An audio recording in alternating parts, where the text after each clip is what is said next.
Oke, bismillahirrahmanirrahim. Kita mulai ya, Nak ya. Assalamualaikum warahmatullahi wabarakatuh.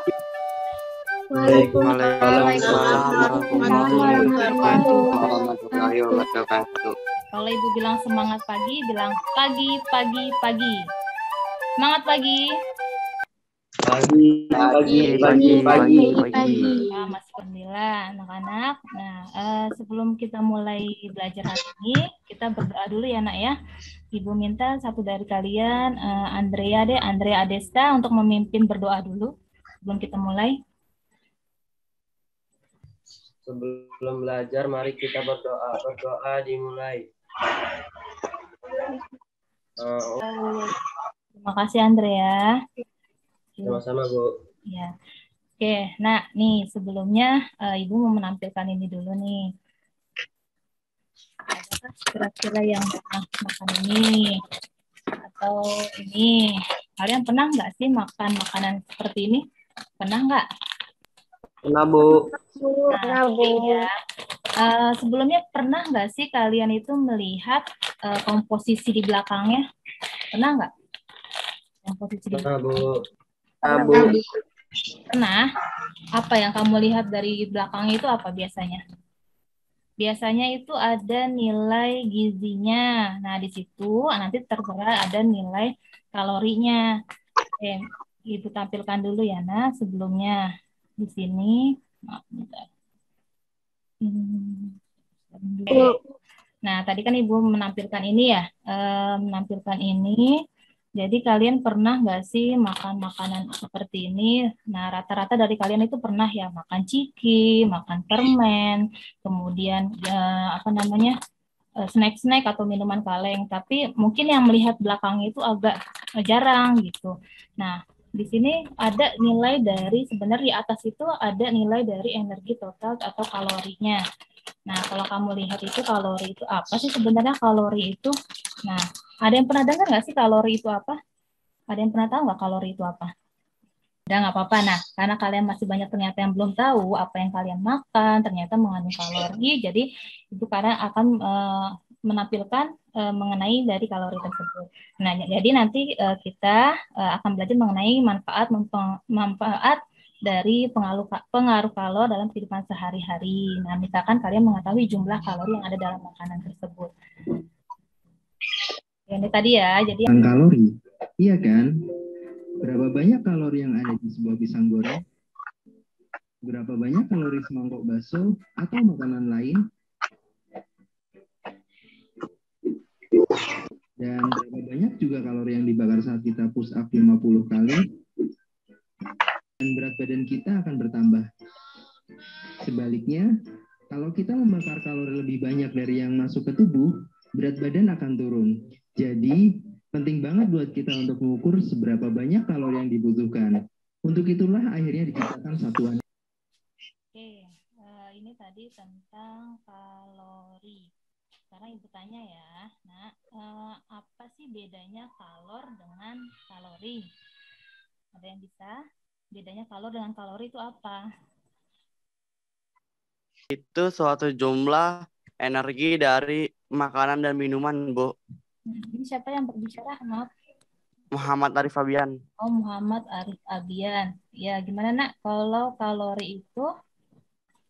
Suatu jumlah energi dari makanan dan minuman. Dan kalau kalor,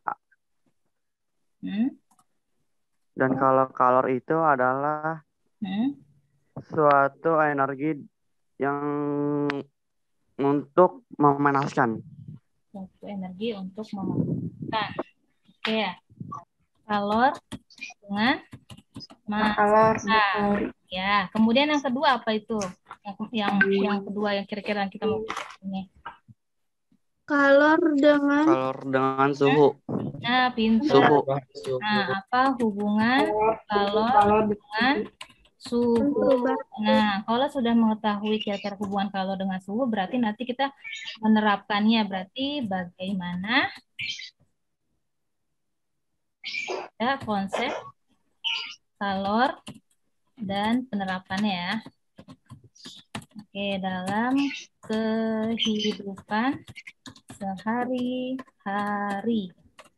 Nah, ini 3 pokok yang akan kita pelajari hari ini. Jadi apa hubungan kalor dengan massa, kemudian apa hubungan kalor dengan suhu, dan bagaimana konsepnya.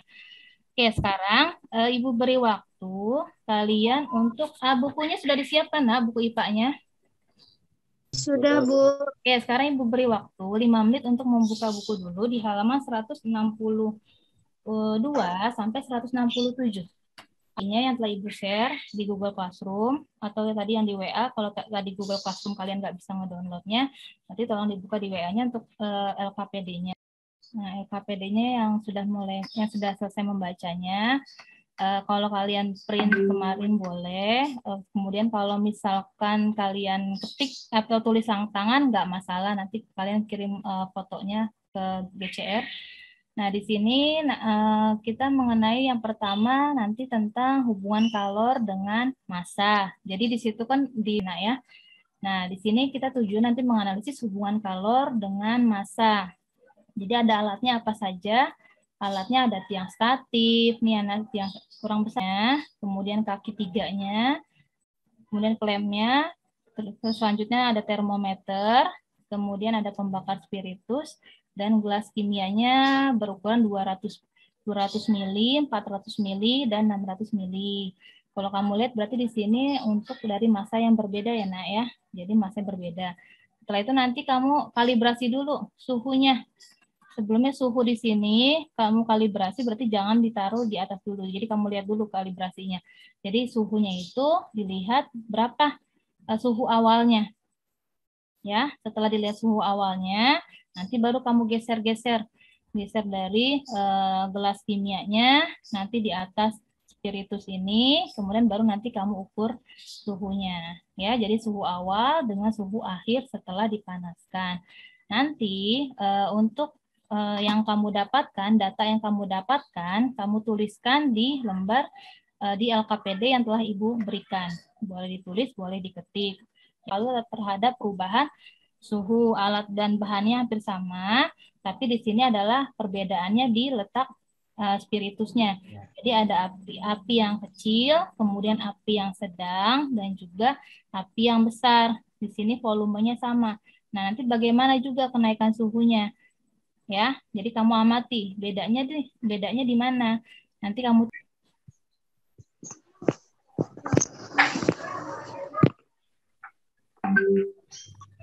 Oke.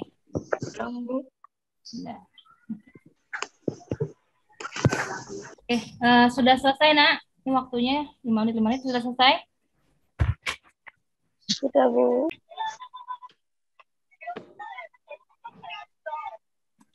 Oke, Arif bagus. Coba Arif mana Arif? Iya, Bu. Coba ditunjukkan di layar. Bentar, Ibu. Semakin kecil volume air, maka semakin besar naik suhunya. Semakin kecil volume air, maka semakin besar naik suhunya. Suhu awal adalah 25 derajat Celcius. Suhu untuk volume 200 ml dipanaskan akan menjadi 54 derajat Celcius. Suhu untuk volume 400 ml dipanaskan akan besar kenaikan suhunya, semakin besar pula kalor yang diserapnya. Satu lagi yang massa diperlukan untuk menaikkan suhu zat cair dipengaruhi oleh jumlah zat cair. Semakin banyak massa zat cair, maka semakin lama waktu yang diperlukan untuk menaikkan suhu zat. Kalisya boleh, Kalisya. Suhu awal semua wadah adalah 25 derajat Celcius. Semakin kecil volume air, semakin besar suhu akhirnya. Sedangkan semakin besar volume air, semakin kecil suhu akhirnya. Ya. Salah satunya besar kalornya sama jumlah zatnya, Bu. Volumenya. Volumenya atau masanya, pintar. Jadi bisa dari kalor itu bergantung dari pertama masanya, yang kedua apanya lagi? Besar kalornya, Bu. Kalornya atau besar suhunya ya. Jadi kalor berpengaruh tadi terhadap massa, kemudian tadi suhu, sama satu lagi nanti kalor jenisnya. Jadi misalkan jenisnya minyak atau jenisnya air nanti akan berbeda. Oke, jadi pengaruhnya itu. Kemudian tadi hubungan massa dengan kalor gimana? Semakin besar massanya, maka kalornya semakin Kecil. besar. Kecil. Semakin besar massanya, maka kalornya juga semakin besar. Ya, Nak? Kemudian hubungan kalor dengan perubahan suhu gimana? Semakin besar suhunya, maka kalornya semakin Kecil. Kecil. besar. Tadi kamu sudah presentasi besar. Jadi Oh, itu ya hubungannya jadi Semakin besar. jadi hubungannya itu dia berbanding lurus ya. Ibu share screen dulu untuk perubahan suhu, maka energi kalor yang diberikan akan semakin besar. Jadi antara massa, kemudian perubahan suhu dan juga kalor jenis dia berbanding lurus. Kira-kira apa sih rumus dari kalor? Stefana, diulang. Q sama dengan M kali C kali delta T, Bu.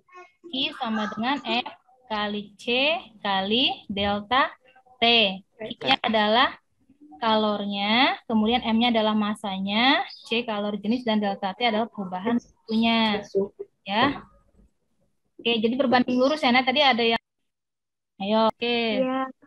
Jadi tadi kamu sudah dapat menyimpulkan dari kesimpulannya. Jadi pengertian dari kalor, tadi ada yang tahu tadi pengertian dari kalor adalah suatu bentuk energi panas. Nah, kemudian, Ibu stop dulu. Sampai sini kita latihan. Oke, jadi tadi kita dapat mengeneralkan, sudah menarik kesimpulannya. Kemudian di akhirnya kalian dapat mengetahui bahwa kalor adalah suatu bentuk energi panas. Kemudian penerapan dalam konsep sehari-hari gimana? Kalor yang kamu dapatkan atau kamu gunakan seperti apa? Kira-kira kamu gunakan kalor itu untuk apa? Untuk berlari, kemudian untuk jalan, bahkan untuk tidur pun kamu mengeluarkan kalor. Nah, kemudian bagaimana sih pengaruh kalor terhadap perubahan suhu tadi? Kalau misalkan kalornya besar, maka suhunya besar. Kalornya besar, maka massanya besar. Berarti dia berbanding lurus. Nah, kira-kira ada nggak yang belum kalian pahami? Dari ini sebagai berikut. Lemak totalnya 15 gram, lemak jenuhnya 7 gram, proteinnya 7 gram. Teko, jika massa air tersebut 120 0,12 kali 4.200 dikali 50. Hasilnya kan 25.200 Joule dibagi 1.000. Dengan 25,2 Joule. Dengan 25,2 Joule. Kalau saya 0,12 dikali 4.200 dikali 50. Hasilnya? 25,2. Oke, nah tadi kalau tadi ada yang belum selesai, boleh diselesaikan untuk yang 2 soal tadi. Ya, nah Ibu harapkan kalian tetap menjaga kesehatan ya, nah walaupun di rumah, apalagi besok mau PAT.